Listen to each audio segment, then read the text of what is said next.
चलिए आपको एक सीन में ले चलते हैं। साल है 2026, तारीख 27 फरवरी। दिल्ली की एक अदालत के बाहर कैमरों का हुजूम है। तथाकथित शराब घोटाला मामले में अरविंद केजरीवाल बरी हो चुके हैं और जैसे ही वो बाहर आते हैं उनकी आंखों में आंसू हैं। लेकिन हमारे सोर्स का तर्क है कि ये आंसू जीत के नहीं थे। नहीं, ये खुशी के आंसू बिल्कुल नहीं थे।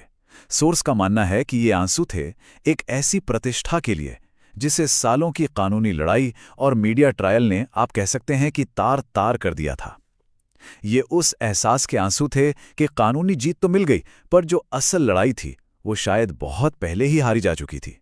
तो आज हम इसी कहानी की परतें खोलेंगे। हमारे सोर्स के विश्लेषण के आधार पर हम एक मामले से शुरू करेंगे और देखेंगे कि क्या ये कथित पैटर्न तक जाता है। क्या ये सिर्फ एक केस है या इसके पीछे कोई बड़ा खेल चल रहा है। चलिए इस पहेली के टुकड़ों को एक एक करके जोड़ते हैं।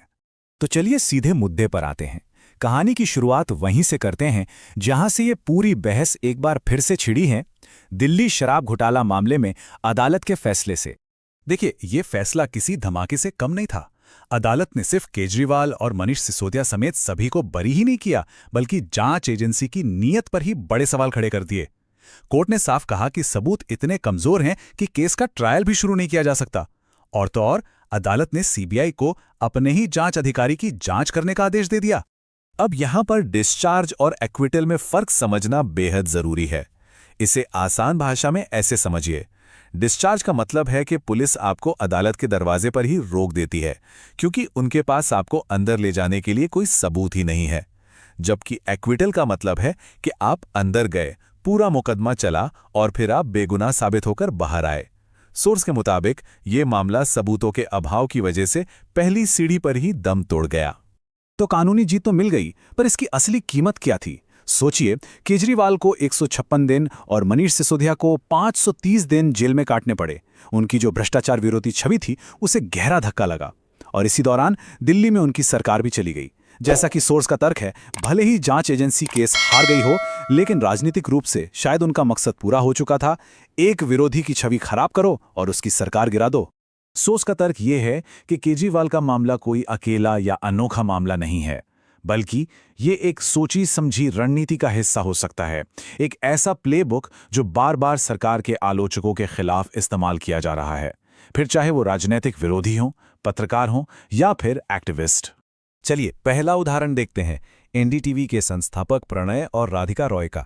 एनडीटीवी उस दौर में मुख्यधारा के उन कुछ चैनलों में से एक था जो सरकार से लगातार कड़े सवाल पूछ रहा था, और उनके ऊपर एक दो नहीं बल्कि पूरे 7 साल तक कानूनी तलवार लटकती रही। अब जरा इस मामले की टाइमलाइन को समझिए। 2017 में सीबीआई ने एक लोन मामले में केस दर्ज किया। सालों तक ये केस चलता रहा, जिसके दौरान एनडीटीवी की आर्थिक हालत बिगड़ती गई। फिर 2022 में अडानी समूह ने कंपनी को खरीद लिया, और फिर हैरानी की बात यह है कि 2024 में सीबीआई ने अचानक ये कहते हुए केस बंद कर दिया कि कोई अपराध हुआ ही नहीं था। अगला मामला है 16 बुद्धिजीवियों, वकीलों और कवियों का, जिन्हें यूएपीए जैसे सख्त आतंकवादी विरोधी कानून के तहत गिरफ्तार किया गया। ये वो कानून है जिसमें जमानत मिलना लगभग नामुमकिन होता है। इन्हें 2018 में गिरफ्तार किया गया था। बाद में एक अमेरिकी डिजिटल फोरेंसिक फर्म ने दावा किया कि उनके खिलाफ जो मुख्य सबूत थे वो एक आरोपी के लैपटॉप में हैक करके डाले गए थे। इस मामले में 84 साल के एक्टिविस्ट फादर स्टेन स्वामी की हिरासत में ही मौत हो गई, और आज इतने सालों बाद भी इस मामले में ट्रायल शुरू नहीं हुआ है। एक और ऐसा ही मामला छात्र कार्यकर्ता उमर खालिद का है, जिन्हें 2020 के दिल्ली दंगों के सिलसिले में गिरफ्तार किया गया था। जरा सोचिए, 6 साल जेल में, ये जाने बिना कि आपका मुकदमा आखिर कब शुरू होगा। इतने साल बीत गए, लेकिन उमर खालिद का ट्रायल आज तक शुरू नहीं हुआ है।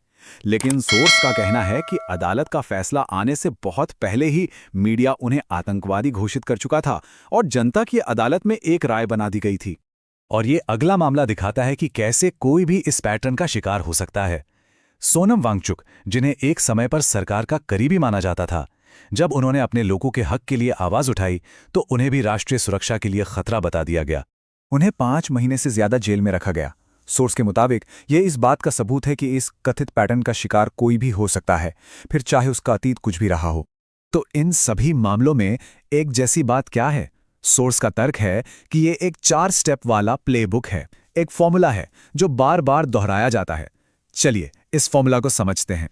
सोर्स के अनुसार पहला कदम है एक लक्ष्य चुनना, दूसरा उसके खिलाफ एजेंसियों का इस्तेमाल कर एक केस बना देना, तीसरा उसे गिरफ्तार करना और मीडिया की मदद से उसकी प्रतिष्ठा को मिट्टी में मिला देना, और चौथा जो सबसे अहम है, मामले को सालों तक खींचना। मतलब मकसद सजा दिलाना है ही नहीं, मकसद है प्रक्रिया में ही उसे तोड़ देना। इस पूरी प्रक्रिया का आखिरी नतीजा क्या होता है? भले ही सालों बाद कोई इंसान बेगुनाह साबित हो भी जाए, लेकिन तब तक जो नुकसान होना होता है वो हो चुका होता है। सोर्स ने इस स्थिति को समझाने के लिए एक पुरानी कहावत का इस्तेमाल किया है। ऑपरेशन तो सफल रहा लेकिन मरीज मर गया। मतलब कानूनी जीत तब मिलती है जब किसी का करियर, बिजनेस या उसकी इज्जत पहले ही खत्म हो चुकी होती है। अच्छा, अब जरा आंकड़ों पर नजर डालते हैं, क्योंकि आंकड़े भी अपनी एक कहानी कहते हैं। सोर्स के मुताबिक पिछले 10 सालों में ईडी ने राजनेताओं के खिलाफ लगभग 200 मामले दर्ज किए हैं, लेकिन उनमें से सजा कितनों को हुई? सिर्फ 1% को। इसका मतलब है कि 99% मामलों में या तो सबूत नहीं मिले या मुकदमा कभी पूरा ही नहीं हुआ। तो सवाल ये उठता है कि अगर मामले इतने कमजोर थे तो उन्हें शुरू ही क्यों किया गया था? ये सिर्फ आंकड़े नहीं है, ये लोगों की जिंदगियों की कहानी है। टूटे हुए करियर, बिके हुए बिजनेस और खोए हुए साल। लेकिन सबसे बड़ा नुकसान होता है न्याय और सरकारी संस्थानों में जनता के विश्वास का, जो धीरे धीरे खत्म होने लगता है। और आखिर में यह विश्लेषण कुछ लोगों की कहानियों से कहीं आगे बढ़कर हमारे लोकतंत्र की सेहत से जुड़ा एक बहुत बड़ा और गंभीर सवाल खड़ा करता है। देखिए, ये सिर्फ राजनेताओं या एक्टिविस्टों के बारे में नहीं है। सोर्स का तर्क है कि जब जांच एजेंसियां और लंबी कानूनी प्रक्रिया किसी को चुप कराने का हथियार बन जाती है और जब चेक एंड बैलेंस की व्यवस्था कमजोर पड़ती है, तो ये हर नागरिक की आज़ादी को खतरे में डालता है। और ये हमें इस पड़ताल के सबसे बुनियादी सवाल पर लाकर छोड़ देता है कि अगर किसी को दोषी साबित करने की जो प्रक्रिया है वही अपने आप में एक सजा बन जाए, तो फिर इंसाफ का असली मतलब क्या रह जाता है?